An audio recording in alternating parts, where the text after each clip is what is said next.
Okay. Lovely.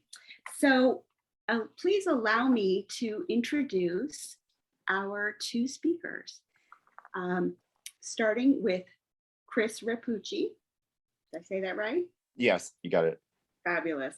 Chris Rapucci grew up in a household surrounded with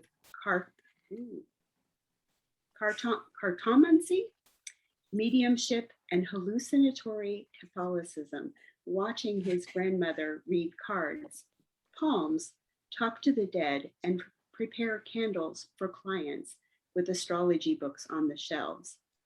Begetting a lifelong magical practice which weaves through his expression of art, consultation, research, and performance. He is currently involved, along with Elodie, in a project of immersion in the traditions of 28ism in the sublunar realm. And our lovely Elodie here is a French-Canadian astrologer born on the east coast of Quebec and currently living on the island of Newfoundland. Elodie writes a monthly horoscope column for the Astrograph website and has a thriving consultation practice. Astrological research and divination are her two main focuses, but her passion lies in teaching astrology. For the last 2 years, Elodie has been involved in an ongoing research project on the Lunar Mansions. You can find more information on this research project at lunarzodiac.com. Otherwise, you can find her personal work at ninthhouseastrology.com. And so please join me in welcoming Elodie and Chris. Thank you. Thank you for this, Sunny. So my volume is good enough, yes? Perfect. So hi, everyone. Thank you for being here. I see a few familiar faces. So I will be doing this presentation along with Chris. I'm just going to contextualize a little bit how what we're presenting today came to be, just to give you a little bit of the mythology behind our teamwork. So, and also just like what led to what we're presenting today, basically. So Chris and I met in the fall of 2019 at an astrology conference in Halifax. Chris was there to present his research and ideas related to the 28 lunar mansions and the 28 animal cult object list found in the Prayer to Mene, and his parallel observation with other textual evidence from various sources, including the Grimorium Verum, in an effort to delineate older models of the lunar mansion system. And to try to find timing protocols also associated with the lunar mansion and how it came to be, and what that might have looked like before what we have today for textual evidence. That particular research is actually, that particular lecture on the 28 shapes that Chris presented in Halifax is available on our website if anybody is interested, lunarzodiac.com. So what really sparked my interest with this research was the pioneering aspect of it. As astrologers, one of the first things we do is pay attention to the phenomenology surrounding the astrology and how things tend to show up in the world. So we're always paying attention. So involving myself with this kind of practice was really endearing. Astrologers and magicians knows that the moon is the closest and fastest moving planet, and that she's one responsible for binding and bringing things to fruition, as she has the most manifest effect. She tends to act as a mediatrix and translator for everything else in the sky territory. I really have an immense respect for the astrological tradition and the text that we already have on the topic, but there's something about experiencing things for yourself that isn't comparable to someone else's experience. And the existing texts that we have on the lunar mansion are written mostly by male astrologers from a different era, with a very different agenda and lens than what some of us are trying to do today. So why not start engaging myself as an astrologer and a researcher every night with the moon and the mansion that she's transiting through to draw my own conclusion about what resides there and what seems to transpire in the various sections of the sky. Chris had already a practice of calling each night one of the 28 animals found in the PGM prior to Mene, which he was already linking up to the 28 mention. And he had been doing so through invoking Hecate, and I was also working with her, which is the reason we met in the first place under crazy circumstance, but that will be probably for another time. So in the fall of 2019, we embarked on what would become an extensive research that is still ongoing, and which so far has revealed a lot of information to us, which is still to this day being synthesized and compiled.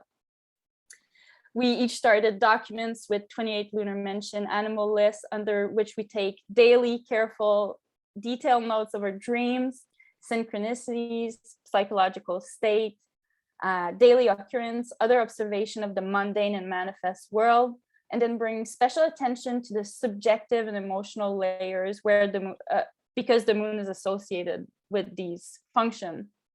The magical aspect has involved calling in Hecate and asking her to bring forth the animal each night, and then doing writing and drawing, painting session, movement, and sound during the session to try to gather information. So each following day, Chris and I carefully compared notes of what transpired with our ritual session. We compared it with the traditional material on the lunar mansion, the nakshatras, the Grimorium Verum, which Chris was already working with, and we will speak on that more extensively in a little bit. So since the moon travels through all of the 28 mention over the course of a month, we quickly started compiling a lot of information on these places. So the channel writing contains a lot of surprising hints that sent us into deeper researching various topics and subjects that seem to come through via each station of the moon.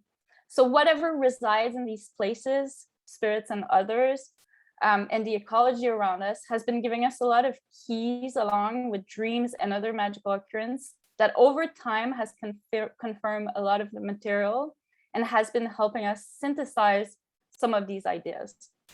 After 24 months of doing this daily ritual, it has become easier to compare notes with previous months and each mention and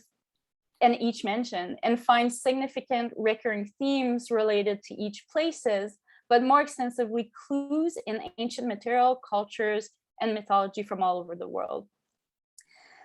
I just want to say briefly that there's another side of this project that emerged from tracking the moon through the mansion in relation to dreams that takes place depending on where the moon is. And we actually did research with groups of astrologers tracking their dreams and the moon. And we also lecture on that topic, and this is available on our website also. And it's called Dreams, Synastry, and the Moon. Lastly, I just want to briefly mention that we're not the first one attempting in more recent time to reconstruct and understand the framework and engage with lunar mansion, and that we also were not aware when we started that the Irish poet William Butler Yeats had done channel writing to get information about the lunar mansion. We were well into our practice after a year when we found out that he had done so himself. So there seems to be a natural thing. It seems to be a natural thing to do with the lunar mansion to engage in these subjective, creative modalities like drawing and automatic writing, and let the surrounding ecology and the imaginal and creative speak. But today we are actually not here to talk about the 28 shapes and who or what might reside there, so much as the patterns that started emerging after 2 years in connection with important points on the ecliptic, mainly the solstitial and equinoctial points and the nodal axis. So today we're going to present various ideas that we've been discussing between us for the last several months that may seem somewhat disjointed at first, but we invite you to engage with us in this ongoing research by coming along for the ride.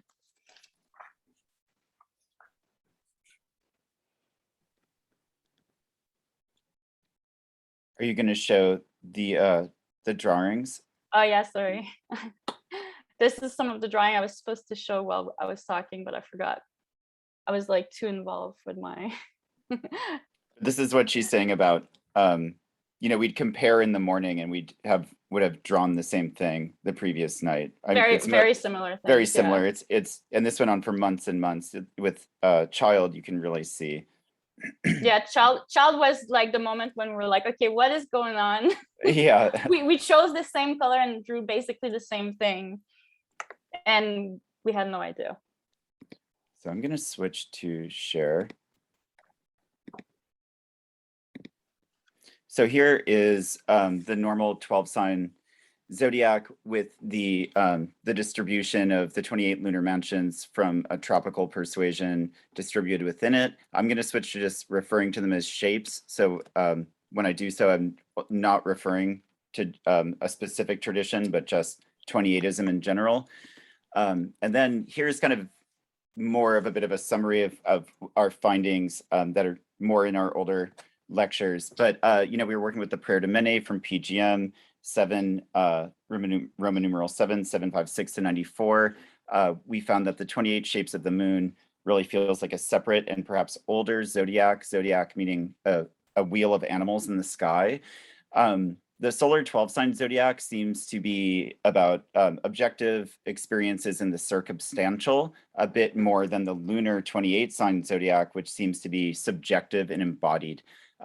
By that, we're saying that it might relate to creativity, sexuality, dreams, the subconscious, the dead, the imaginal, vision, synchronicity, the body, non-linear meaning, spirit engagement, and such. Because this is what happens in the sublunar realm from the sky down, with the firmament being a display of the other world or spirit world or underworld as the sun goes below the western horizon. It's still an eye and a lens of light that projects onto the sky what is seen in the other world. And so those stars and everything you see up there is part of a living lunar layer. And us being living within the same sublunar, people's nativities contain what we found to be sort of lunar radio links for telepathy as well as dream channels. So what Elodie was referring to, we had some dream groups that we noticed people at certain placements distributed into the mansions were on the same dream channel and would dream of each other and would dream of the same things. So we're going to mention, like a lot of people in this conference, the Picatrix and the PGM, 2 sets of texts. The Picatrix being circa 900 to 1100 CE. It's Arabic, it's Neoplatonic, it's talismanic, concerned with elections and protocols. The PGM, the Greek magical papyri, circa 100 BC to 500 CE. It's Greco-Roman Egypt, it's syncretic. It's filled with spells, oracles, hymns, rituals, amulets, etc. It's initiatory processes. So we're talking about sublunar embodiment. So here's the same image of the 28, but now we have the animals and the cult objects of Hecate you can find in the Prayer to Mene, starting with ox at 0 degrees Aries and going around ox, vulture, bull, beetle, falcon, crab, dog, wolf, serpent, horse, she-goat, asp, kid-goat, he-goat, baboon, cat, lion, leopard, mouse, deer, dragoness, virgin, torch, lightning, garland, herald's wand, child, key. Here's how they look with the zodiacal degrees. You see with ox, just as with the lunar mansions in the Picatrix, it's the same 0 degrees to 12 degrees and 51 minutes of arc. Here is the list once more with related to various mythos and figures within mythos that might apply to it. You know, like much of what we're going to discuss today, this one slide could be a whole lecture, if not multiple lectures, and we'll do that at a later time. But for now, we're just going to spot check that this is something that exists. What myths or deific forms the animals and things on the list might be referring to in Greco-Roman Egyptian syncretism is how they get filtered into here. closer attention reveals that the list has its own logic, flow, sequence, sectionalization, interrelationality, process, and suggestive weavings. Just by looking at these mythos, you're like, whoa, there's some ways that Asp might relate to Herald's Wand, etc. The forms, I feel like, are primary. You know, the 28 shapes, we'll get into how the PGM describes itself, but the forms being primary, emerging from the creator, becoming these shapes, these animals and called objects, and then imagine that resonating out from these shapes into the various narratives of these stories and mythos, just as a kind of concept. The PGM, like I'm saying, has its own interior coherence. Like the list has its own interior logic, but then the PGM in general has its own logic within itself. And we can see that entries found around the prayer to Mene are dream oracles, lunar and solar direct visions, the organization of the 28 shapes of the moon, followed by the common zodiacal 12 signs, followed by the 12 angels of the night hours. So we're talking about the realization of the universe's organization. And then and the next entry down is an entry called Shadow of the Sun, which we'll look more at, might be suggesting eclipses. So here's some of that interior logic that we're talking about. So PGM 7727 to 39, the vision of Apollo, calls for wearing wolf skin. And so wolf shape, the 8th lunar mansion or the 8th lunar shape, begins at 0 degrees Cancer. And so we know that 0 degrees Cancer is when the sun hits that degree, it's the summer solstice and it's the longest day of the year. And so Apollo is not only attributed to wolves mythologically, but Apollo being a solar deity makes sense that when you hit this degree, it's the most sun and it's a good time to wear wolf skin and invoke Apollo. So another one, PGM 7846 to 61, Shadow on the Sun. This calls for wearing the tail of a cat around your head like a crown. So let's look at cat shape. That's the 16th lunar shape. It begins at 12 degrees and 51 minutes of Libra. What we know about that shape is it's the shape right after the shape that contains the autumn equinox. So as the sun gets to that part of the year, light is decreasing and darkness is increasing. So it would make sense that shadow darkness would be applied to the sun. But we also might be talking about analogs for eclipses here too. So another one, PGM XXXV1, 178 to 87, a charm to break spells, calls for you to draw a figure with torch in right hand and a knife in the left hand and have 3 falcons on your head and under your legs, a scarab, and all of that above an Ouroboros. But if we look at the list, falcon and scarab are close together. And in fact, falcon follows scarab in the list. And it's the 4th and 5th shape of the list. And so you can almost see the figure you're supposed to be drawn flying across that part of the sky, being inhabiting that place. When we're talking about that syncretism that Elodie was mentioning before, when we correspond these shapes to the Grimorium Verum and then syncretize that to Kambanda, the syncretized Kambanda Eshu would be named Tariri, to falcon, to the 5th shape. And that spirit is known to uncross hexes, which is interesting because this is a spell to break charms. An image of the corresponding mansion to Scarab, the 4th shape in the Picatrix, is the Picatrix says would be an armed man riding a war horse holding a snake. So you have 2 things that are similar to the Picatrix there, a snake and an armed man. So I don't believe that these are from textual transmission, especially all the way down to Kambanda. I don't think they had all these grimoires.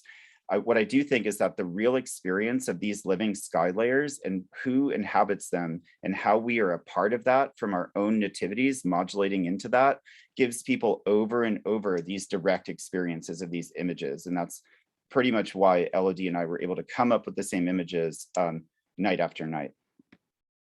So where are we deriving all these mythos that I put in that list before? Various places. If we look at Thebes, where the PGM was penned, we find the Theban religious cult of the Theban triad of the Luxor temple complex. the PGM is syncretic. It's pulling stuff in and fitting it on top of each other. And so we get this tripart family shape, and that's pretty easy to just put Hecate on top of as being a triformist herself, and Hecate's all over the PGM, as we know. This family is Amun, Mut, and Khonsu. Amun being the father and creator deity, kind of like Eao in the PGM. Mut being the primordial abyss, sometimes Hecate is even described that way, and Khonsu being the god of the new moon. His name means traveler and pathfinder. He's a timekeeper and life emerger. And Hecate, we know, is also associated with the new moon. So there's confluence of much older forms that were already there, that were ready for what the PGM was talking about. Even Eao, like I-A-O in English letters, is a tripart figure. Khonsu himself is name dropped in the PGM in a charm that might even be for protection from eclipses. It goes as follows: you, the one who thunders, the one who shakes the heaven and earth, the one who has swallowed the serpent, hour by hour raising the disk of the sun and surrounding the moon. Khonsu, and then more barbarous names. And then it says to write on your left hand a bunch of the barbarous names with myrrh ink and surround it with an ibis, which is this figure that we see here, is from that charm. So the thing about that is that the ibis, there's no purpose given for this spell. It's possibly eclipse remediation because of the language of the world going into chaos. But as we are told, the world, sorry, excuse me. Okay, I'm gonna backtrack. This entry is followed by a calendar of months and followed by what magic to do while the moon is in which zodiac sign, followed by various lunar phylacteries. So it's talking about what the moon's doing and how time is kept. So an eclipse phylactery fitting in here wouldn't not make sense. The ibis itself is associated with Thoth, the god of writing and magic. He's kind of like a lunar Hermes. Thoth and Ma'at were known to stand on either side of Ra's solar bark, his boat that goes across the sky. The thing that's important there is that Ma'at kept the heavens in order so they didn't fall back into the original chaos state of creation. So again, this trio motif fits over, connecting from the mention of Khonsu and then the putting the ibis centrally in there, and then sounding like a charm to protect against the world falling back into original chaos, that with evocative eclipse language. So other than what was extant in Thebes while the PGM was being penned, the influx of the mystery traditions is all over the PGM as well. So we find almost all of the mythos connected to the Mene Prayer 28 shape list and its sequential ordering logic by looking into the mystery traditions. The word mystery itself comes from mystai, which is the word for the initiates of the traditions, and etymologically derives from the opening and closing of the eyes, referring to the not seeing and then seeing, the revelation, the floodgates of epiphany of the deity as the universe organization was revealed, and was revealed how to navigate it. The mystery traditions were often probably of earlier shared Indo-European customs or even pre-Indo-European cultus.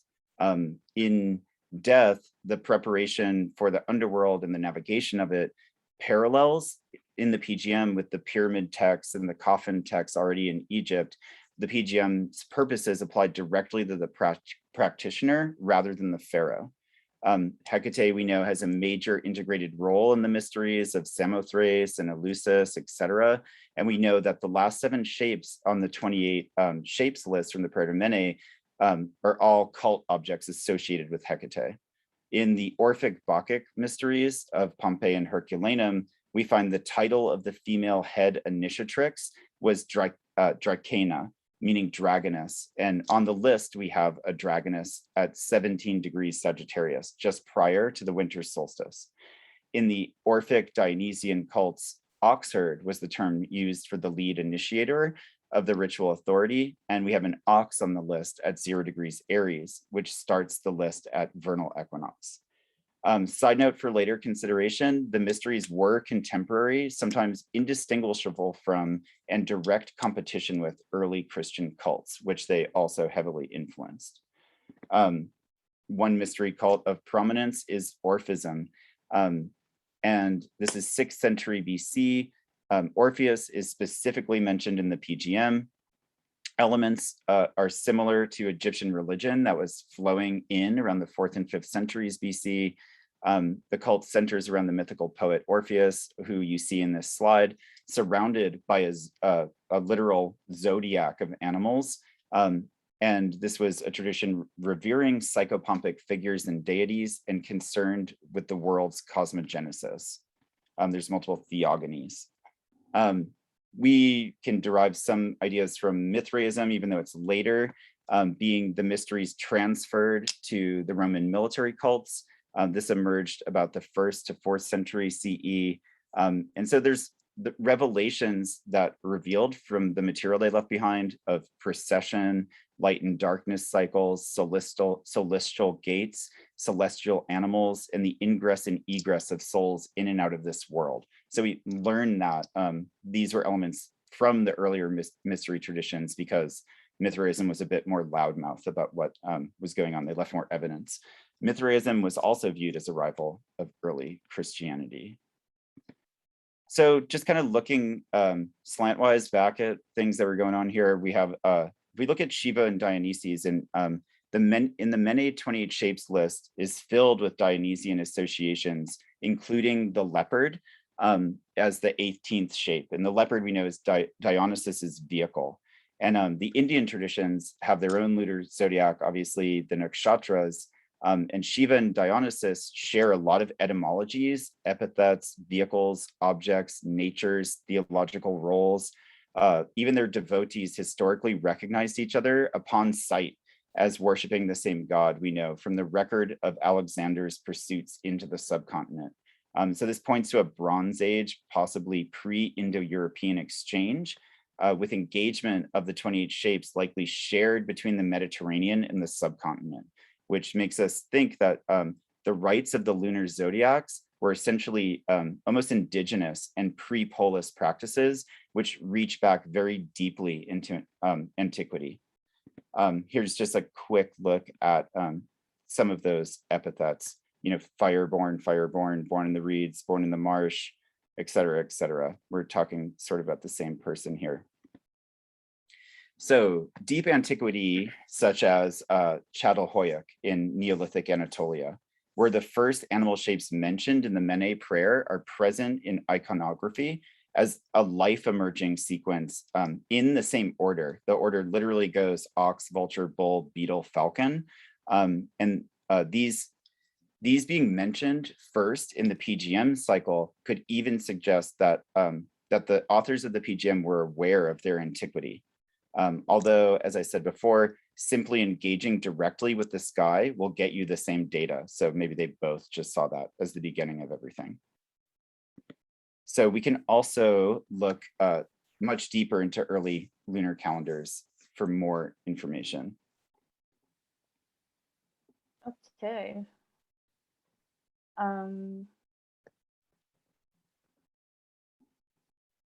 So let's look at early lunar calendars, just to jump back further into time and step out a little bit of what Chris was just saying. So the moon is probably one of the first astronomical phenomenon that was used by early humans to track cycles, keep time, and delineate earthly rhythms, conceptualizing life and the meaning on Earth, and most likely keep track of animal cycle and generative cycles. So astrology didn't begin 2,000 years ago, and early humans were most likely very aware of precession and most likely developed very complex ways of managing their lives according to the planets and the stars, probably paying special attention to the cycles of light and darkness and how it affects the surrounding ecology. And when I speak of the surrounding ecology, I speak of the visible and the invisible one. So we can move back all the way to the end of the lower Paleolithic era, around 300,000 years ago, to find proofs. I say proof because it's not accepted by the archaeological community, that humans were already contextualizing their existence by keeping track of planetary motion. So this bone here is a prehistoric lunar calendar. I say lunar calendar because this is a theory. And we can, I don't have like a good image here, but this is the Bilzig-Lesben artifact, and it's an elephant tibia dated approximately to 300 years ago, engraved with 2 groups of 7 and then 14 parallel lines for a total of 28 notches. Most archaeologists dismiss the idea that these marks might have recorded lunation, arguing that this sort of cognition came much later when the bones and horns containing 28 and 29 notches all resurface and become more common in the upper Paleolithic era, like very much closer to us. Paleolithic archaeologist Alexander Marshak, who published The Roots of Civilization in 1972, did extensive work to try to bring attention to these notches found on several pieces of animal bones and their patterns, to prove to the scientific community that these notches were in fact notation system, specifically lunar calendars noting the passage of time. But this is very, very recent. Here's another example. This is dated to 27,000 years ago, so much more recent, speculated to represent lunation again, but it's a different shape. And then here, this is a famous bone from L'Abri Blanchard. Again, we see very significantly cycle of the moon.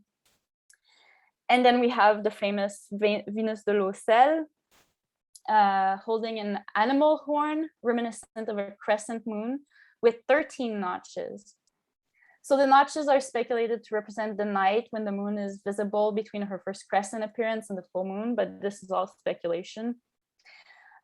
She was at one point covered in red ochre, which is a practice that is shared with the Neanderthals and which may be indicative of menstruation, but also may point to solar imagery.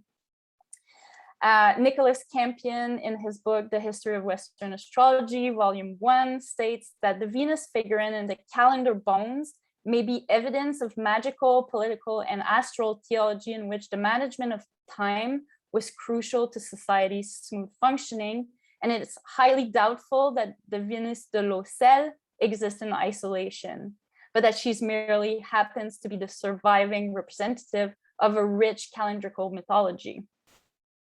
So humans have evolved naturally to be in conversation with their environment, which includes the plants, stones, animals, but also the power of the sky, which may have also taken the form of animals and may be imprinted as so in the sky as we engage with the moon and the imaginal space and our dreams and the subjective and creative modalities. So we enter into dialogue with our own ancestral memories, but also with the surrounding invisible ecology, which holds the memories and impression as universal experiences that we can inhabit and plug into.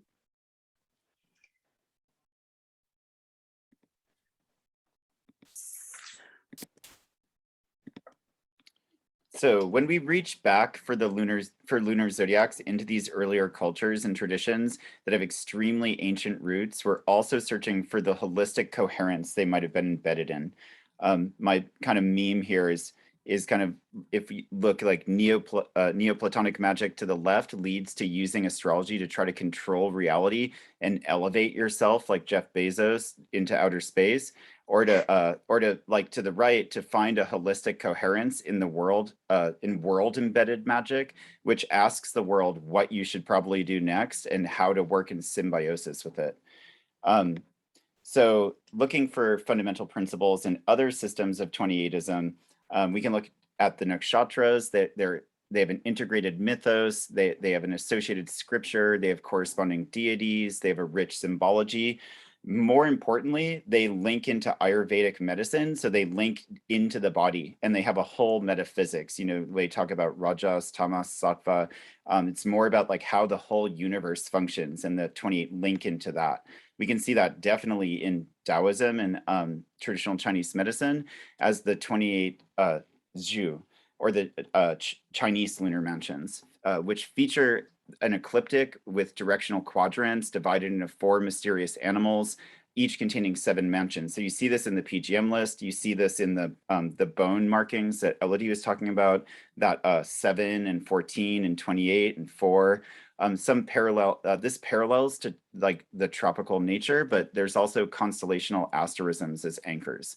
The oldest and outermost ring on the Feng Shui Lopan compass is the 28 mansions, but it's flattened to the ecliptic of the horizon for directional reference.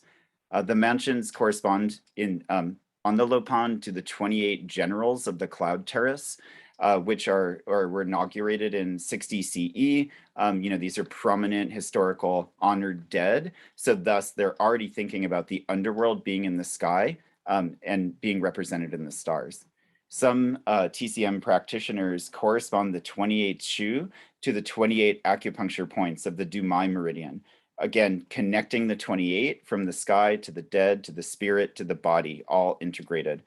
Closer analysis finds further integration into the body and dream and the 5 spirits of the organs, the 5 elements, directionality, seasonality, qualities, temperaments, rather than just being a standalone 28 for electional purposes.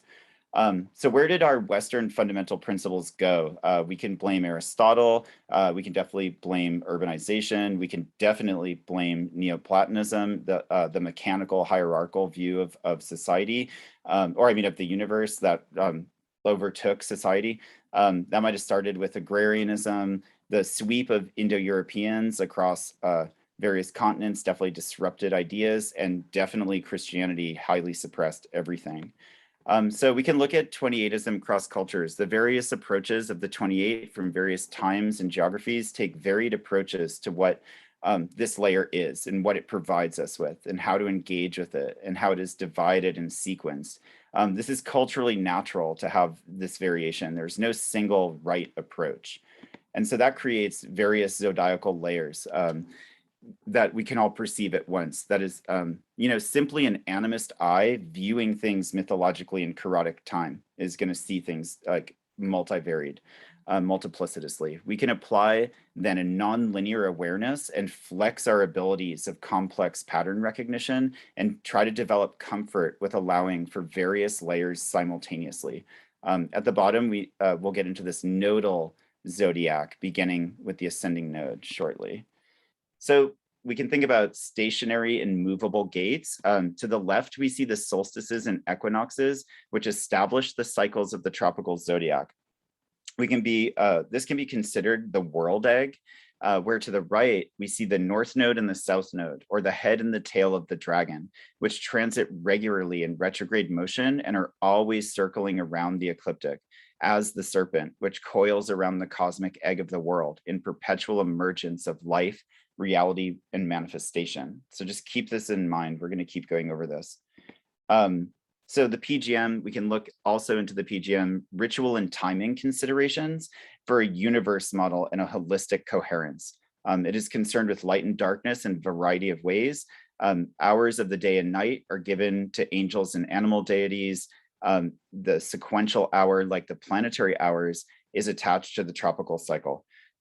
If you are dividing the day and night into 12, then you're calculating the changes of light and darkness throughout the year, whether or not you're looking at asterisms through that lens. So season is a deal. To the left, we see to the right, we see the lunar phase. We can assume that darkness of sky light and of stars, the dark sky with the stars in it, is also a consideration. Asterism. So in a solar and lunar chthonic compendium, why not then should eclipses not be a major division of light and darkness to be considered?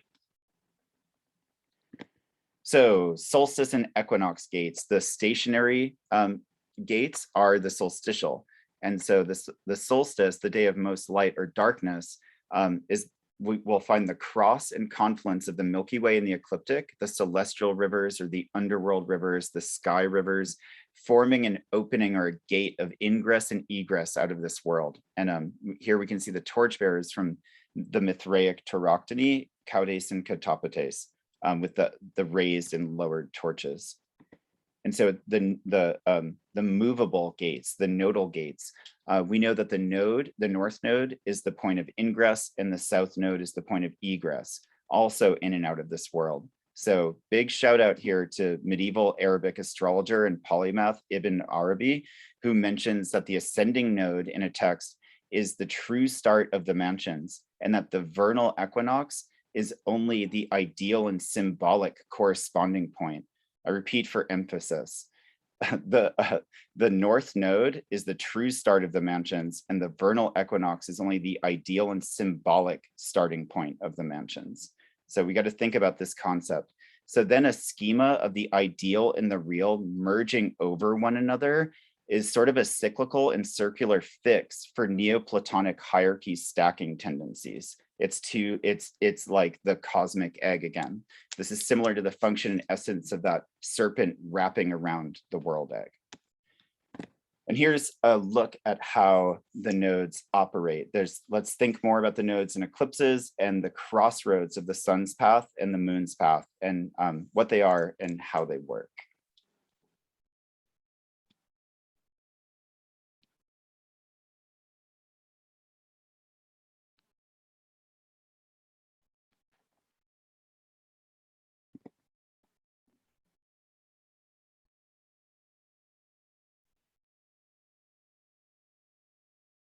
Elodie, we can't hear you. Okay. Darkness cannot enter light or extinguish it. This is from the Bible, except for eclipses. So a little eclipse 101. I'm assuming everybody here is familiar with their eclipses, but I'm just going to go over some fundamental principles about eclipses. So eclipses occurs approximately 4 times a year in pairs. They are a supernatural, natural phenomenon. And what I mean by that is that they are simply a newer full moon, but the perfect alignment of the sun and earth and moon casting shadows does not occur every month. Predicting eclipses have preoccupied humans for a very long time, and complex systems have arisen to remediate them, which will become obvious later in this presentation. So the moon intersecting the ecliptic, which is the path of the sun, is represented in astrology by the nodes of the moon, which in Indian tradition are represented by Rahu and Ketu, head and tail of the eclipse demon that was initially cut off in half during the churning of the ocean at the beginning of time, when there was a war between the gods and the demons, which seems to be a central motif across tradition, not only in the Indian one. So Rahu and Ketu are considered shadow planet. The simple fact that the eclipse point have been integrated in the complex planetary scheme of Indian astrology speaks of the cultural and astrological significance of eclipses. So the serpent or demon motif related to eclipse is not new. It's not a new one. And this sort of mythos is found all over the world. Now I'm going to move back a little bit and further in time to see if we can find some more serpent mythos. So in Norse mythology, there's a powerful world serpent that is thrown into the sea by Odin. The serpent grows until his body encircles the earth and is able to grasp his own tail in his mouth. At the start of Ragnarok, the final battle that would end the Earth's destruction, the serpent releases his tail from his mouth and rolls across the land, wreaking havoc. Thor slays the serpent with his hammer before falling dead himself, poisoned by the serpent's deadly venom. In Aztec mythology, the Tzitzimit, which I have a little image here, she has like a serpent coming out of her skirt. They're female deities related to fertility. The Tzitzimit are also associated with the stars, and especially the stars that can be seen around the sun during a solar eclipse. This was interpreted as the Tzitzimit attacking the sun and thus causing the belief that during a solar eclipse, the Tzitzimit would descend to the earth and possess men. So giant serpent, which threatened the established order. There's more. We can even go further or into more tribal mythos. On the Mornington Island off the coast of Australia, the great snake Tuatu of the Lardil tribe only emerges at high tide, and menstruating women had to be especially careful as their bodily process could easily conjure up the flood that could drown everyone. Not only can the snake be assumed to extend back to the first entry of modern humans into Australia, its central mythology implies that it's older. The rainbow snake, the great snake, the water snake, it's not just Australian. Astonishingly similar beliefs concerning an immense, visually striking snake are widespread in the Far East Africa and in the Americas.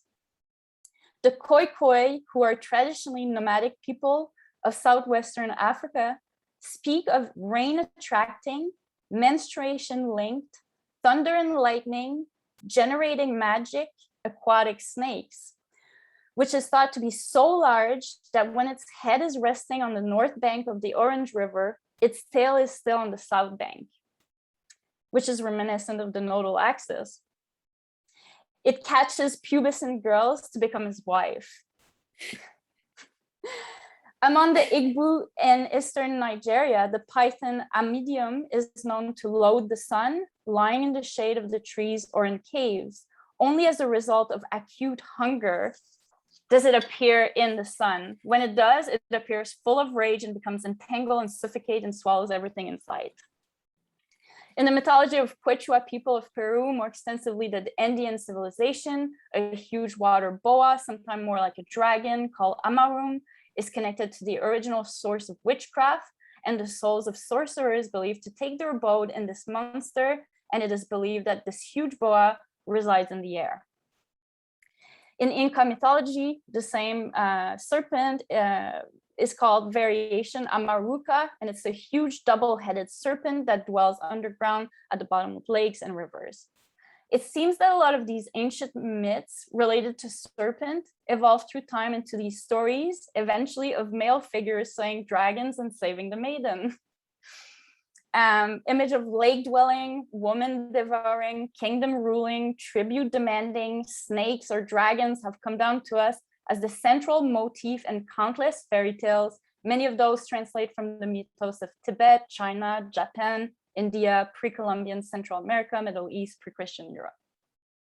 The dragon or the serpent was worshipped in a number of ancient traditions, symbolizing the element of water, fertility, and wealth, and later becoming a frightful symbol of power that must be overcome. Could it be that even early on, people were preoccupied with eclipse remediation, but also aware of the tremendous power that comes with timing and knowledge of serpent power, which could relate fundamentally to the phenomenon of eclipses? So eclipse represent a break in the natural cycle, which is closely linked to the female cycle, which in ancient culture was particularly important. Women resurrect themselves monthly, just as does the moon, unless the moon is being swallowed. So we have some imagery here. This is the rainbow serpent, and here more modern, scary. This is, I think, the Hydra. Here we have Bellini's weaving. This is the moon with her weave, and then we have Rahu swallowing her. But it's almost reminiscent again of like the female and the dragon motif. So eclipse remediation, lunar eclipse figure prominently in the prognostication of Babylonian seers. This text was part of the temple ritual. Specific roles and chants are assigned to different types of priests and lay people. The text conceive of an eclipse as the death of the moon, of nature, and of man. The Vedic tradition is filled with eclipse remediation, protocols, mantras to be recited at the time of eclipses. So as some of you already know, the time between two eclipses are usually not a period that is favored for magic. Instead, even today, especially amongst the most knowledgeable astrologers and magical practitioners, we talk of eclipse remediation, and there are extremely valid reasons for that. There is no such thing as eclipse magic for anyone who is wise enough. Eclipse periods are considered pretty volatile and unpredictable as things move in and out of existence.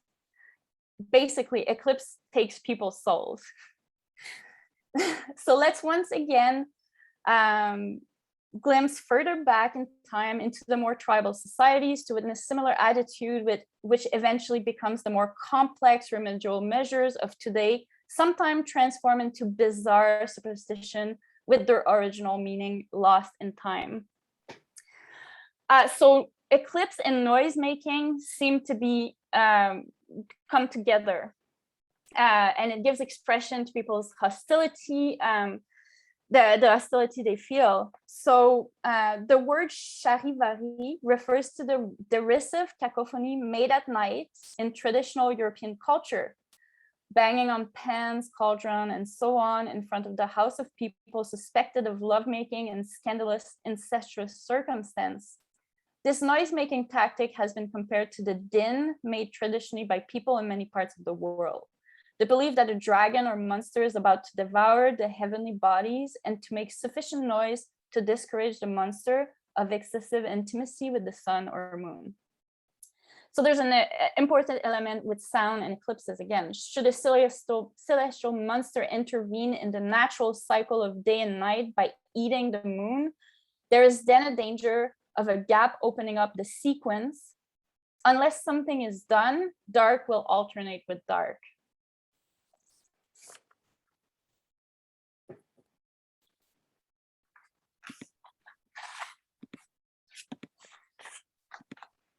Okay, I'm gonna have to speed up here, so I'm just gonna kind of go through a slideshow, and so you'll just have to kind of look. I'm not gonna have too much to say. This is Greek, Ouroboros, Gorgon's head, snakes coming out of it, looks like Rahu, snake on a world tree. Then we have, this is Egyptian. Again, we have a snake getting his head cut off from the body, common eclipse motif. Then the world snake of Apep. As Elodie mentioned, the churning of the ocean in India, creating the world, and that snake gets cut into the north and south node, the head and tail of the dragon. Then we have an Ouroboros looking Indian snake circling the world. We have Indian Nagas who participated in the creation of the world. Then we have Rahu and Ketu mentioned before. Then Chinese Nuwa or Nugwa, which sounds like Naga. They also participated in creation, and then the primordial dragon deity of creation. Then in the Mithraic and Gnostic inheritance, we see these creator demiurges looking like Nagas. Moving up to the alchemical period, similar stuff. And then bam, the Arabic medieval nodal dragon smack on the ecliptic. And going back to Orphism, we see that world egg we were talking about before, and Phanes emerging out of the egg, out of the 12-sign zodiac into the cosmogenesis. But then when we look at Saros series, each eclipse belongs to a series of eclipses that a north node eclipse begins on the North Pole, and in 1226 to 1550 years, about 1,500 years, the eclipse migrates down, causing an eclipse every 18 years until it reaches the South Pole. And South node eclipses begin on the South Pole and do the same thing going up, making an eclipse every 18 years. And we can see just by the patterns that it's familiar to this world egg motif. When NASA tries to index these eclipses, it always looks like snakes, no matter what they do. Or Saros series. Whoops. And then so Elodie was talking about noise making and din. And so we might talk about revelers greeting eclipses and illicit intimacies as they ride in with a cacophonous din in the Mediterranean as the Corybantes. They were the armed devotees of Cybele, the mountain mother of Anatolia, sharing geographical roots with Hecate. She was a goddess of mountains, cities, walls. She was a foreign goddess. She was exotic, mystery goddess who arrives in a lion-drawn chariot accompanied by wild music, wine, and disorderly, ecstatic religious frenzy. There were various associated and related tribes of Corybantes with different names and functions, the Coretes, the Cabieri, in different regions. They were thought to be semi-mythological, deriving from the Idian dactyls, who were groups of beings born directly into the earth of the cave of Zeus. The Corybantes were known in rites for stomping feet, crashing cymbals, crying out in ecstatic behavior during rites of passage, involved in the mysteries, appearing prominently in the mythos of Dionysus, dismemberment and rebirth, and described everywhere where Hecate shows up. Strabo and Nonnus and others say that they were literally the ministers of Hecate in Samothrace and intertwined with all of her rites. They were seers, healers, magicians, metallurgists. Even if you could look at Idian dactyls on Wikipedia and go down to the bottom, it'll say see also Goetia. So we can consider the Goans, whose name literally means lamenter or crier, to be of the Goetic persona, kind of related to this tradition, like born, the persona of semi-mythological beings related to this creative emergence. Nonnus also says the Corybantes were beating, this is a quote, the Corybantes were beating on their shields in the Gnossian dance and leaping with rhythmic steps, and their ox eyes thudded under the blows of iron as they whirled about, and the trees whispered, the rocks boomed, packs of bears joined the dance, skipping and wheeling face to face while lions roared, mimicking the triumphant cry of the peace of the Cabieroi. Sane in their madness, with reveling pipes, they rang out in the honor of Hecate, divine friend of dogs. The noisy Corybantes with their ringing din awoke Cadmos early in the morning. And here we see Cadmos on the vase to the left, and what he's up to is cutting the head off this serpent, which sounds pretty eclipsy. Cadmos means exalting from the east, and this serpent in this tale was sacred to Ares. And so he was punished for doing this and turned into a snake along with his wife for the rest of his life. And his wife was Harmonia, who kept the cosmos in order, similar to Ma'at, who we mentioned before. So basically, like, you can't keep the cosmos in order. Like the mansions start at 0 degrees Aries, at least symbolically, and you're going to get turned into a snake if you fuck around. So there's a case developing here for that's emerging for Hecate as an eclipse goddess. She's chthonic, she's a Titan, she relates to primordial chaos and darkness. And so let's talk more about her. Okay. So I want to read a little passage from Lucian. Soon there was an earthquake and simultaneously a shout like thunder. I saw a fearsome woman approaching me, almost half a stadium length high. In her left hand, she held a torch, and in her right, a sword 20 cubits long. Below the waist, she had snake feet. Above it, she resembled a gorgon, so far as concerned the look in her eyes and her terrible appearance. I mean, instead of hair, whirling snake fell down in curls around her neck, and some of them coiled over her shoulder. And here's the epiphany of Hecate from a fragment of the Chaldean oracle. If you say this to me many times, you will observe all things growing dark. For the curved bulk of the heavens disappear and the stars do not shine. The light of the moon is hidden and the earth does not stand steady. So this is an epiphany of Hecate. So as we've seen earlier, the nodes of the moon, which represent the point of the eclipses that have been used by astrologers for a long time to represent things that are basically moving in and out of existence. So although they work together, the south node, known as Ketu, or the descending node, which in older texts is simply represented as a comet, by the way, it's associated with the principle of spiritualization, or things moving out of the material reality and back into the unmanifest, while the north node of the moon, Rahu, is considered a point of materialization of things coming into existence, into material reality. So these nodes work together, and although kind of function like a disembodied serpent, each piece still function together. Hecate stands at the threshold.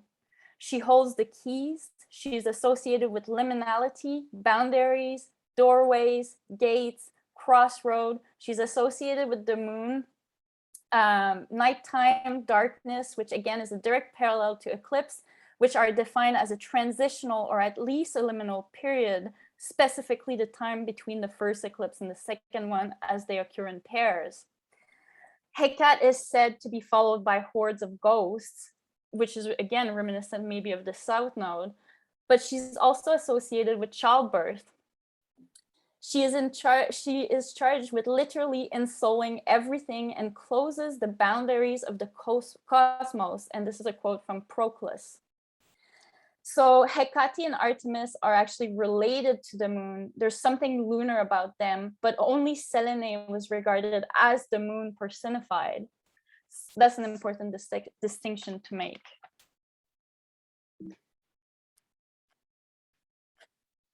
So here are some of her epithets. One that transforms, double face, double mouth, at the gate, at the crossroad, radiant hair with rays of hair, who wears golden sandals and drink blood.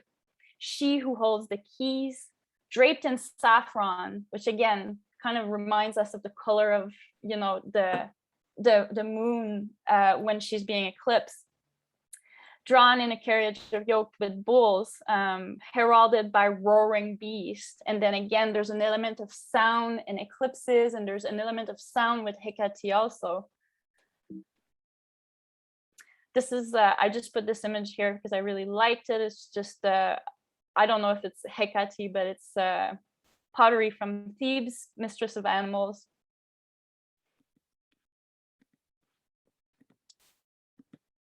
I'm gonna vote that it's Hecate.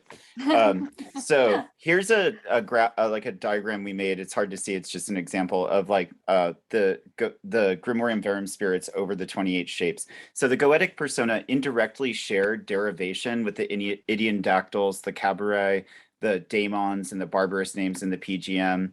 The spirit sequences are triplicity topped, and which is an expression that resonates with the triform Hecate. Later period Grimorium Verum main persona overlay over the 28 shape scheme and is likely themed to the mansions, whereas the Key of Solomon in the 72, that's you know, everyone knows the 72 of the Goetia, that's likely chthonic because it's 36 doubled. If you listen to our podcast, you'll hear lots of examples of us like doing descriptions of how these spirits overlay and relate to the 28 shapes. I'm not going to go into tons of that right now, but after years of analysis and experimentation, I'm pretty thoroughly satisfied that that's what's going on. The Testament of Solomon uses prefixes for spirits, re, rex, meaning king, as we can note that the Grimorium Verum syncretized Kimbanda uses eshu.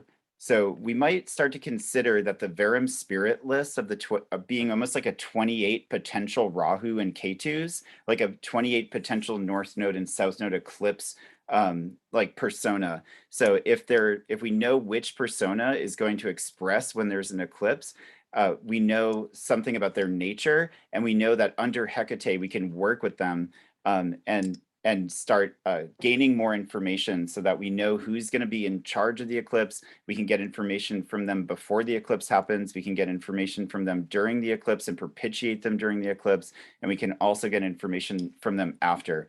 If like you're not going to do goetic stuff, that's totally fine. You can still kind of get the information of what that spirit is all about from just the text, and have just a little bit more in your roster of what to expect from an emerging eclipse. I started applying the 28 shapes of the Prayer Domine to the Grimorium Verum spirits from an observation from Jake Stratton Kent. He just put it in Geosophia. I saw them next to each other, and I just started experimenting with it. And I've just been in that experiment. Like, that's what I think about every day for like 3 years. So there's the prayer of Mene just opens up and opens up and opens up. There's so much in this one entry of the PGM.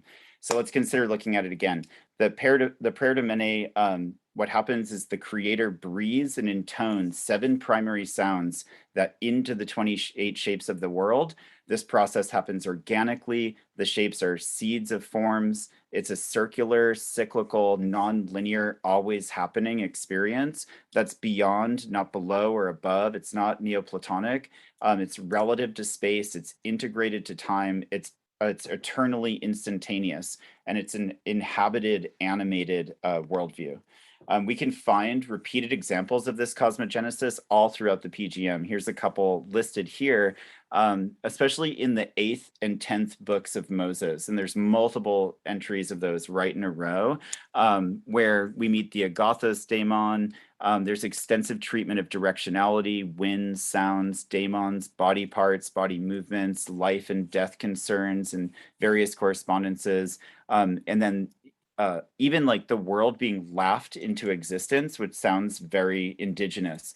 Many of the 28 shapes appear in these entries, revealing further considerations, timings, correspondences, and interrelationships. So we can look around for wherever it talks about cosmogenesis in the PGM and gain some holistic coherence. This is just a little look at preceding the list of the 28 shapes in the Prayer to Mene is a catalog of 14 sound events after the creator breathes the 7 primary vowel sounds. So it's likely vowels then consonants. But there we get this shape of 7 into 14 into 28. And so there's this doubling, this breathing outward of the world. And then from there, we get all of the myths associated with that.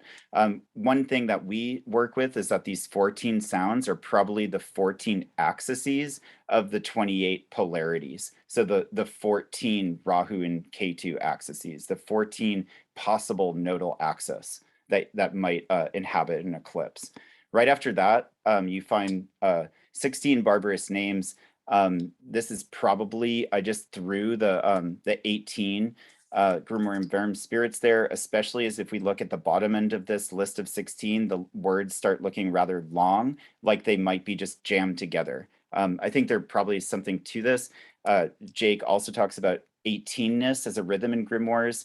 I'd probably suggest that 18ness is coming from Saros series eclipse cycles, nodal occurrence cycles, lunar metonic cycles, which is more 19. But this 18-19ism that you find within spirit practice and the goetic genre, I bet is talking about eclipses. Even the Grimoire Verum itself claims to be of Egyptian origin.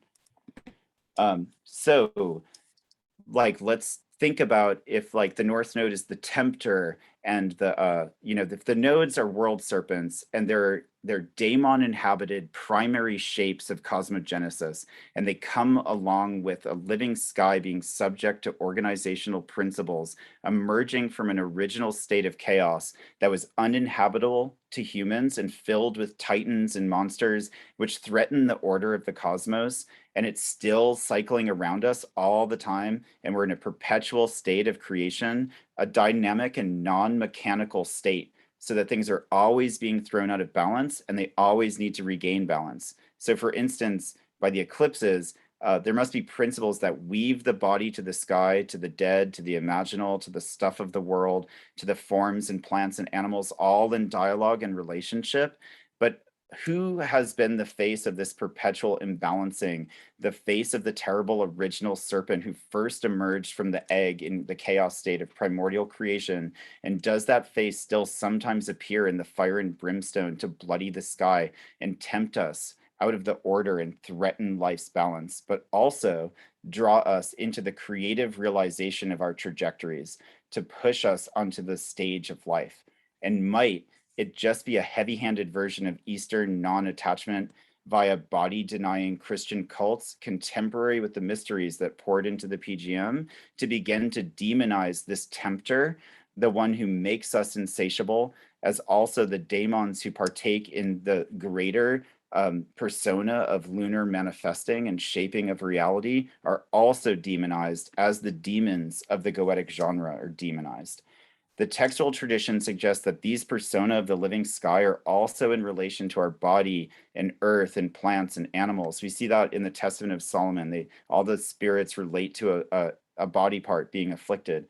The late grimoires list the superior spirits as Lucifer, Astaroth, Beelzebub, whereas the grimoires before that mentioned Lucifer, Satan, Beelzebub.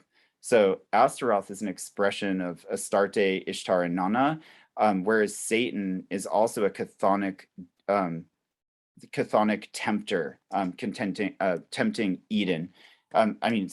Tempting Eve in the Garden of Eden and bringing lust. So they're playing similar roles, and they're playing similar roles to the North Node in Indian astrology, to Rahu.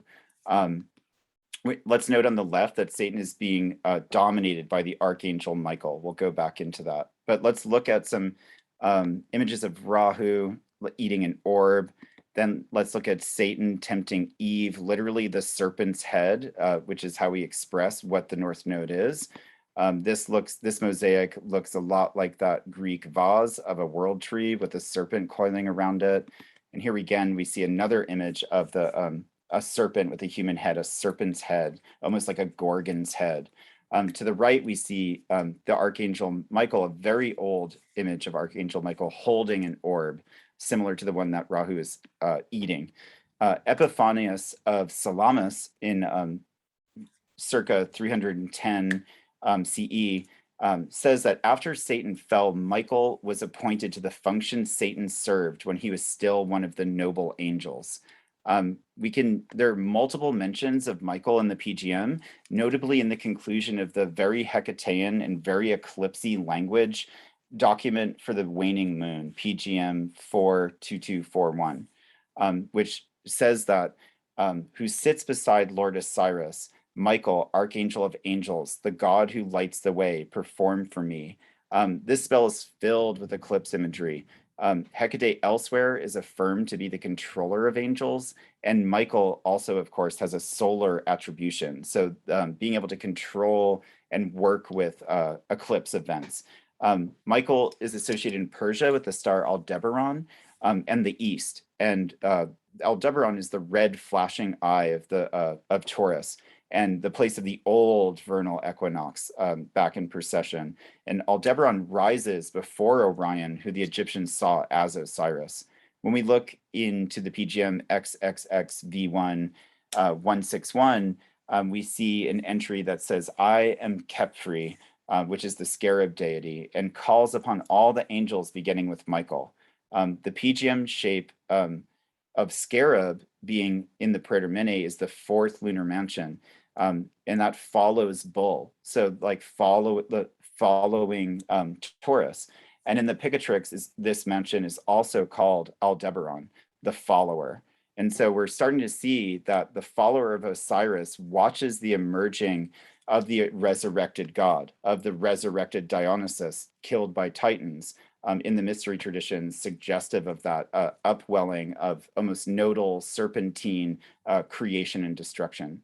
So there are more mentions adding Michael as there's more mentions of Michael all over the PGM, and I'd suggest that adding Michael into practice as useful in our possible embodied negotiations with eclipses as any of the potential 28 nodal serpents via the auspices of Hecate opening and closing the gates, and using Verum and the PGM list to get information about what kinds of eclipses these are going to be. So we're talking about an embodied sky. We're moving toward a conclusion of our observations of emerging creation now.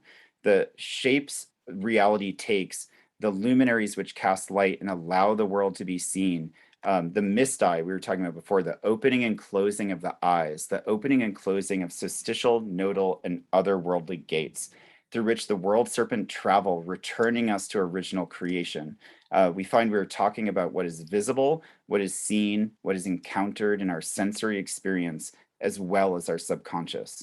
And so this image, we're looking at Greek optical theory. So we know Greek optical theory is part of the, where we get aspect doctrine and sight lines and planets testifying.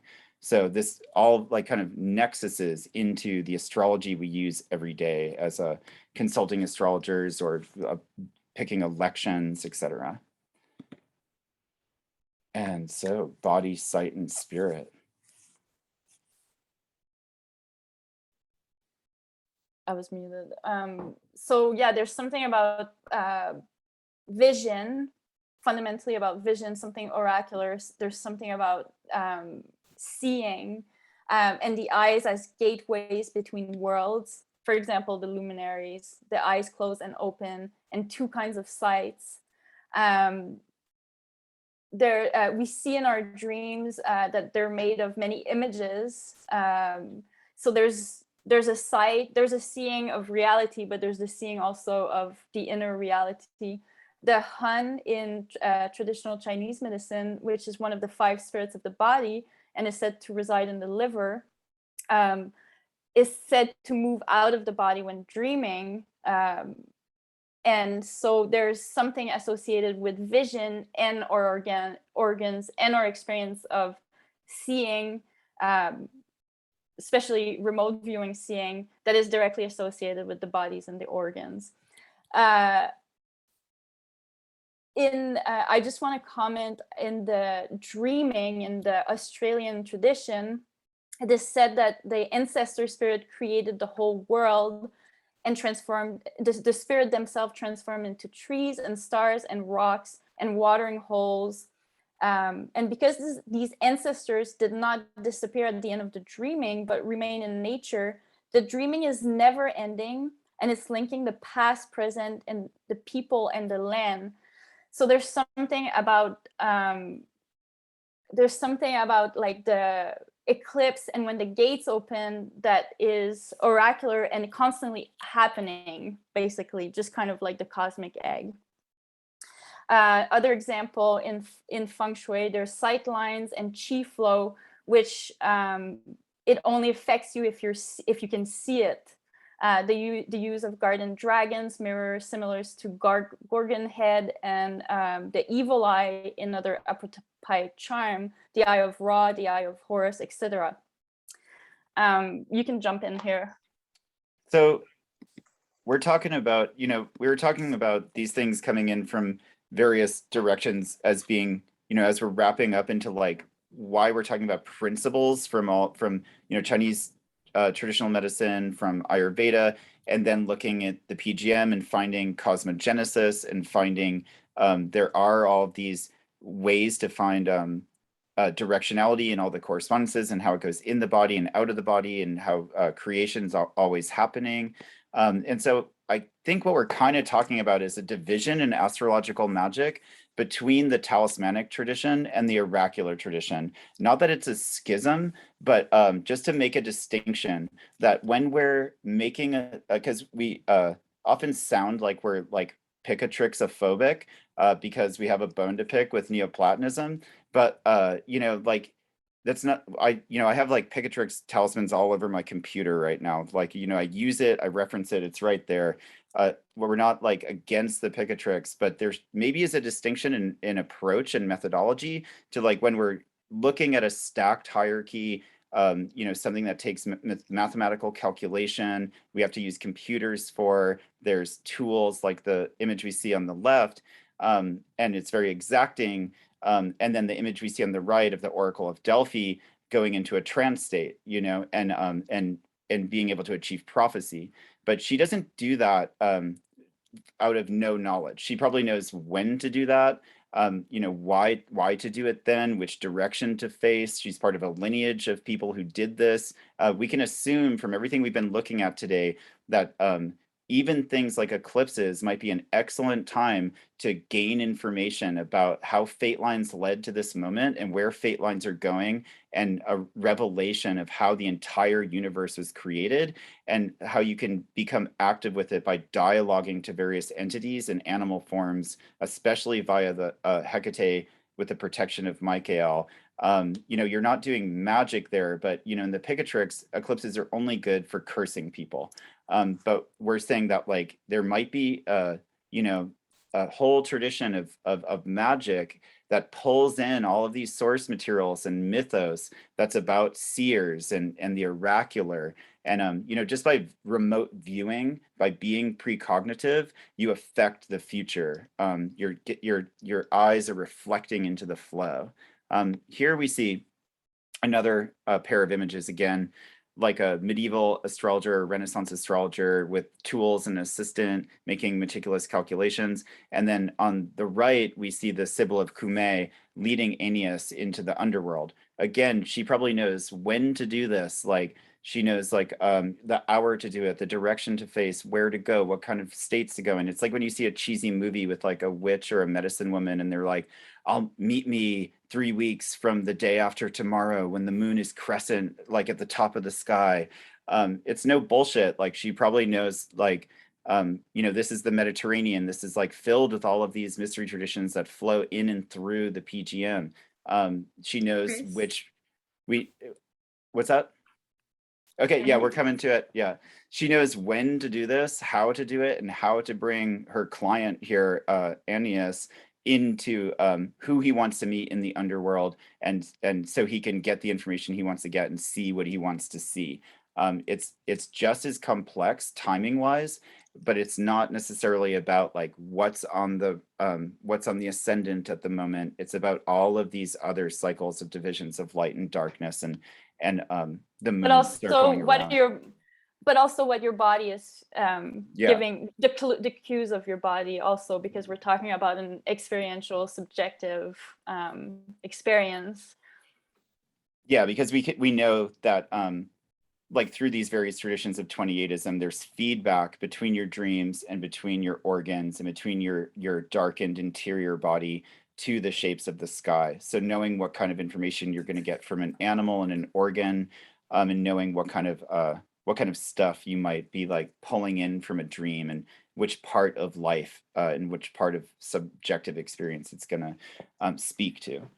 But one of the reasons that we also presented this sort of more like all of the remediation measure that's been taken by numerous culture to deal with serpent, I think eclipses are no joke. We know this. We already, as practitioner, as astrologer, we usually don't go on this territory. And I don't think that's what we're suggesting here today, that to do eclipse magic, but more how to navigate them in a way and gain information using, Michael, using protection, and also potentially also engaging with the Rahu and Ketu of your chart, of your own natal placement, because that's where temptation happens in your life. Yeah, and seeing them as opportunities. Yeah, totally. No, that's a great point that Elodie just made. That's like your personal Rahu and Ketu is your very own Satan face that you have to deal with, and what shape from the PGM and what corresponding Grimorium Verum spirit or whatever is there, and do you have a relationship with that spirit, and are you part of a clan of that spirit and a community of that spirit? In that animal, as you're just kind of linked into that part of the sky. If this is the process of undemonizing these things, then you're like, oh, I have belonging with that spirit, and lots of other people do, and then we belong together for those reasons. Kind of, you can look at Elodie's lecture in our website on a lunar synastry that goes more into that. But these oracles were seers, like these sibyls and oracles were seers, and the PGM is massively concerned with oracles and visions throughout. And I think also what we're saying is that eclipses seem to permeate the landscape of what we're looking at, but it's just not straight up saying, these are we're talking about eclipses, we're talking about Rahu, we're talking about temptation, it's all there, but it's not right in your face. But it seems like eclipses preoccupied humans a lot more than there's the textual evidence for. Yeah. We wanted to open the last 5 minutes for questions. Yeah. And just have a conversation. I've actually been informed you guys can go on for another 15. Oh wow, amazing. Okay, cool. So we figured just talk about like eclipse remediation versus working with eclipses and the nodes, and just maybe have a conversation if there was any questions about what came through. Yeah, because we have ideas about holistic nodal practice, but we can just kind of talk about it and people can talk about it with us.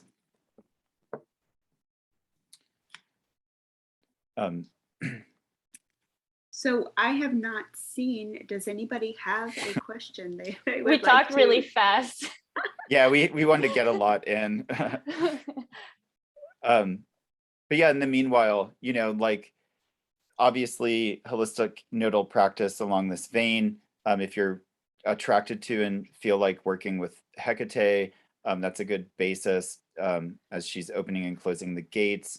The shapes of the moon, like as Elodie was saying in the beginning, we have a a daily practice of remaining with those shapes and trance state and in various applications of creativity. So we're keeping our consciousness on and our subconsciousness on the pulse of what's transpiring, so we can keep aware.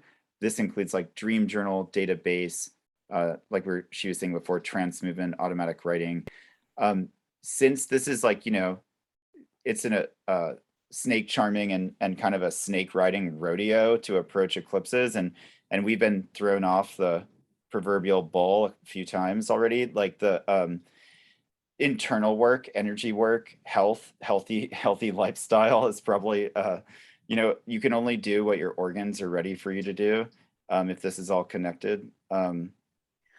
Yeah, there's something, so that's kind of like a disclaimer. There is something when you engage with Hecate, regardless of if she is an eclipse goddess or not, that brings in liminality in your life. I've experienced it, Chris has experienced it, other people have too. So you have to be willing to kind of not settle, because that's the nature of eclipses and that's the nature of liminality.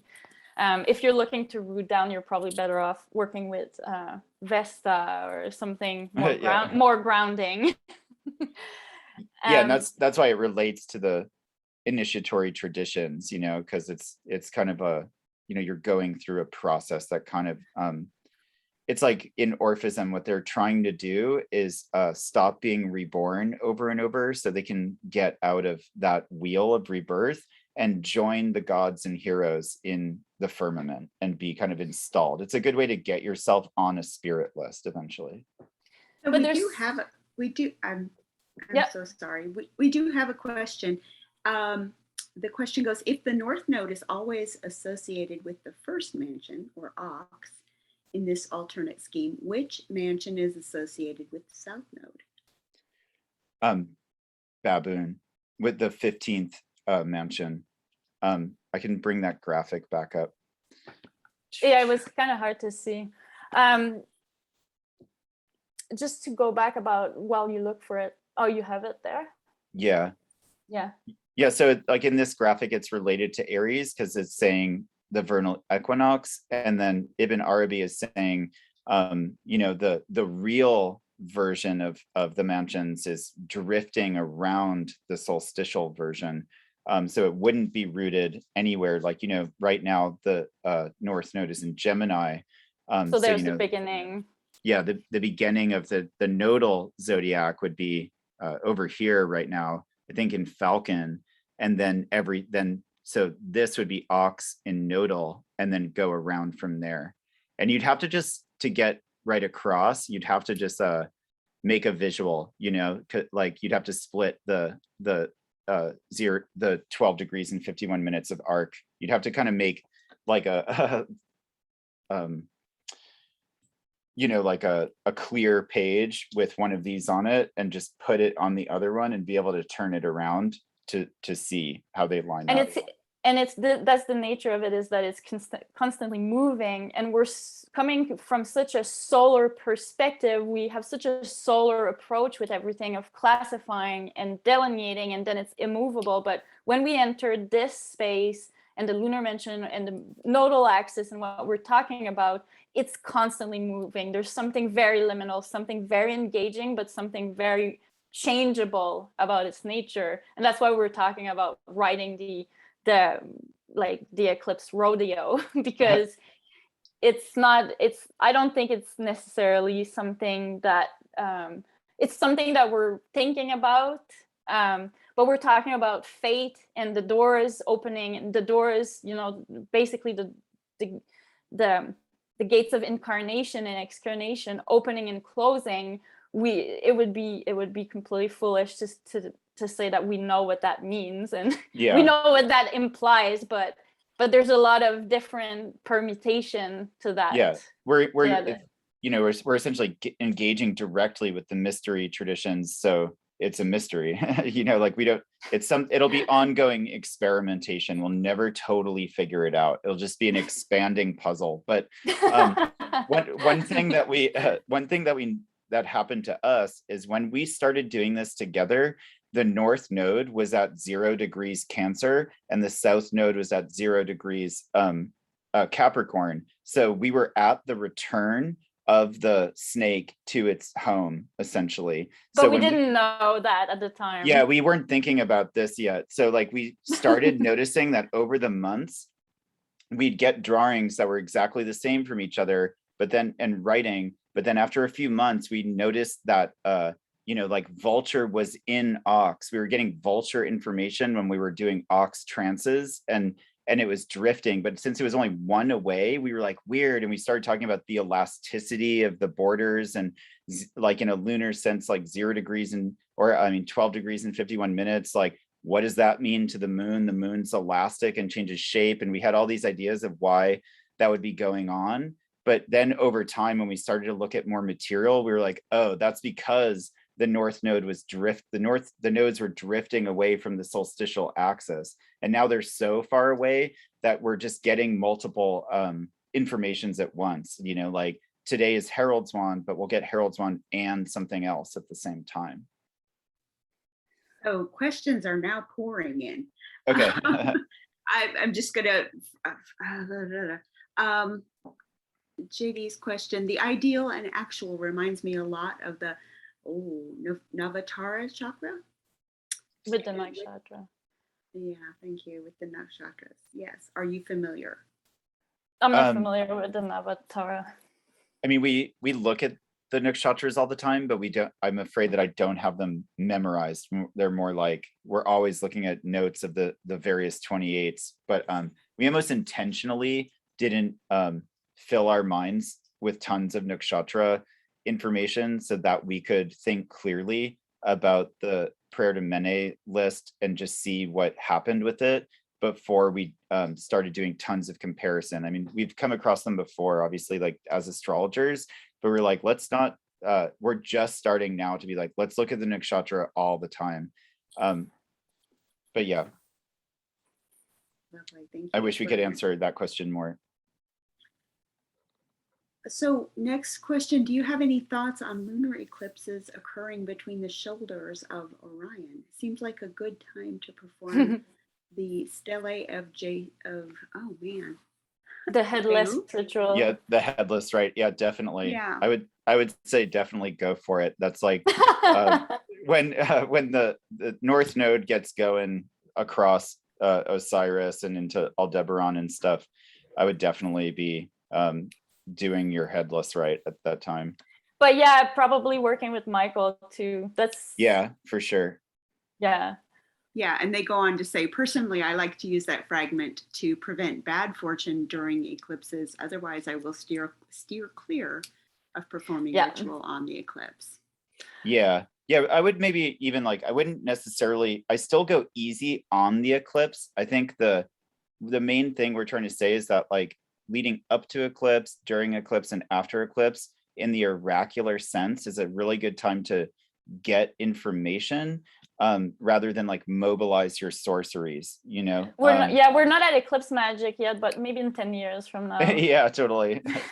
But getting that information is magic, if you're just like what is going to happen with this, and a lot of the information is mysterious and weird, and then Elodie and I dialogue about this stuff all the time, so we're able to aggregate the information we're getting, but journaling and trying to we get tons of chains of synchronicities from doing this stuff, and having to try to figure out what they're about and keeping good notes, all contributes to the oracular experience. But yeah, I would if you feel comfortable doing the headless rite on the eclipse, I would say go for it. It's it does seem to relate.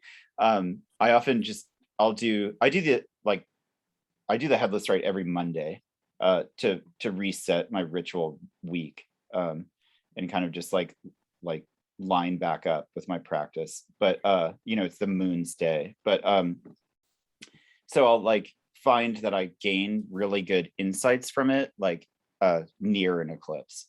But I might just go really chill out while the eclipse is the hours that the eclipse is occurring. So Izzy Ford says, this year the eclipses have resulted in 3 deaths of friends. I've learned through Austin Coppock that there are specific Vedic tradition that the dead experience one lunar day to the living's experience of one lunar month. So 1 month is 1 day for them. Have you come across information on this? Not specifically this. But the shape of it definitely Yeah. agrees. But we don't have like other textual information on it. I mean, it would be worth looking into the textual evidence. What we're speaking of now is like a broader philosophical sort of framework that we're kind of starting to understand in terms of like what's in the Bible. Yeah, but I will say that there was something in that Taoist lecture that we had listened to where, what's that guy's name? Do you remember? It's like a white guy with a Chinese name from California. Can't remember. He mentioned something about like having a dream, because they have the animals in the 28th Ju, and he talks about having a dream about an animal and then the other circumstances surrounding that dream occurring on the mansion related to that animal the next time that mansion comes up. And I have seen, because a lot of my interactions with the dead friends and relatives happen in dreams. I have noticed there is something to that, maybe not exactly that, but when, Elodie and I, we take all these notes so we can look at what happened on Vulture Mansion going back 2 years now, and look at every dream. And I'll see stuff like a certain dead friend will visit me always on the same mansion. So there might be then that's, when a mansion coming back to a mansion is a month, Yeah, there's something that came through when we did dreaming circles, dreaming group, where there was one woman who her deceased mother showed up on the night that the moon was transiting in her sun sign, like in the sun sign of her deceased mother. So we know that's happening. In terms of eclipses. Totally. Time of eclipses eclipses in general is associated with liminality and things moving in and out of existence. As an astrologer, I've seen it in consultation practice. Like, it's very real. It happens for real. It's not just like a game thing. It's yeah. And there's reasons why there's remediations, and there's reason why we're finding this information, in the past also. Yeah, because creation is happening all the time and the whole creation is instantaneous. Like, you'll see weird stuff with eclipses. So obviously in eclipse season, there'll be a lot of stuff coming in and out of reality, and all of the like off-gassing of the doors being open, the gates being open. But if you look at those Saros series, they take like 1,500 years to get from the north node to the south node, and they're expressing that's like maybe like one coil of the serpent, but then it's coiling all the time, all these different Saros series. So then at UAC, I remember Benjamin Dykes gave a talk on medieval ideas of timing when the effects of an eclipse occurs, and sometimes it's like 2 years and 6 months later by certain Arabic calculations, so, and that would make sense when you see the span of Saros series. So I think there's lots of different scales of what, how the eclipses like speak out. And I think that's sort of the point of the oracular experience as like a mystery experiment, that you'll get all these threads of information of what it means to be in contact with your dead friend. And that might bring you closer to be able to time necromantic operations, but it's not necessarily exacting. It's as weird as dreams are.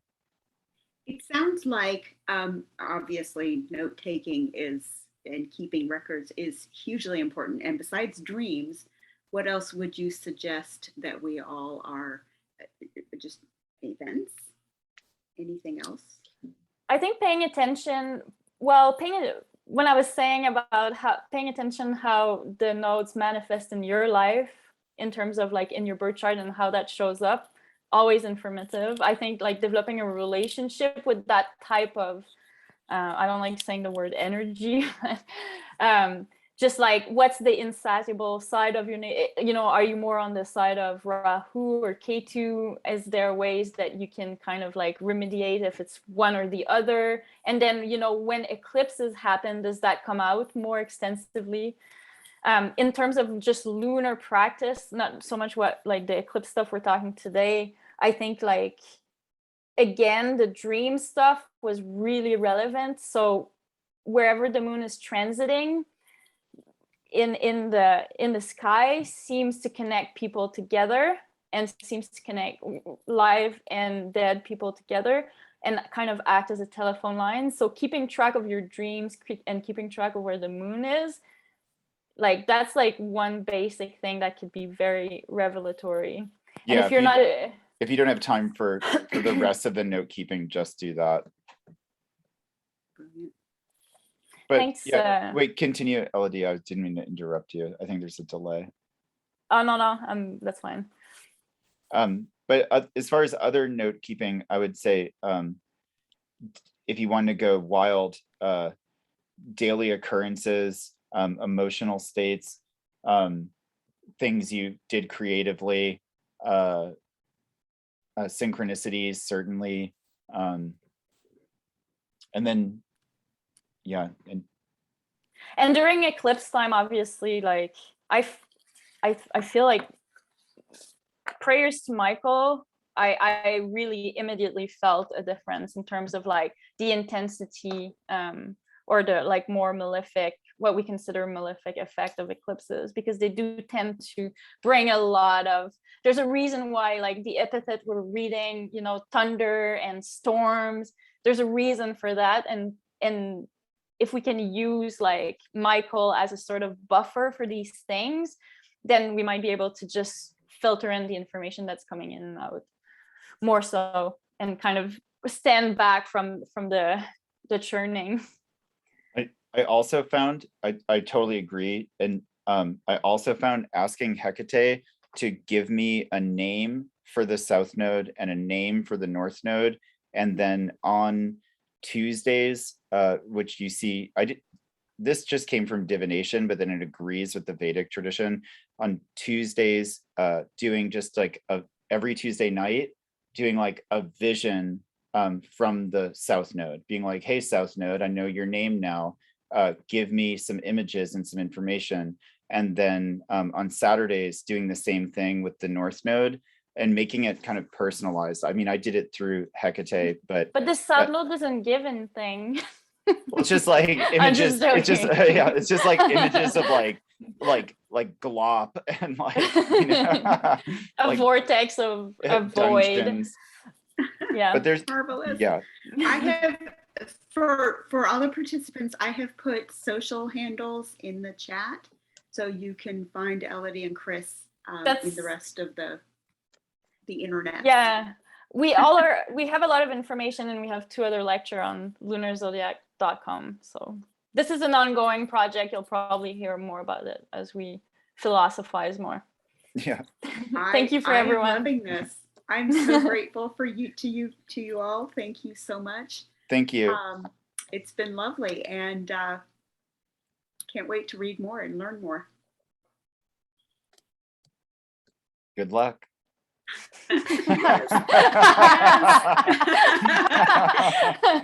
and now we're seeing lots of just accolades. Please go and read the chat and listen to all the people telling you how wonderful you were. Thank you so much. Thank you so much. And I'm going to end the recording now.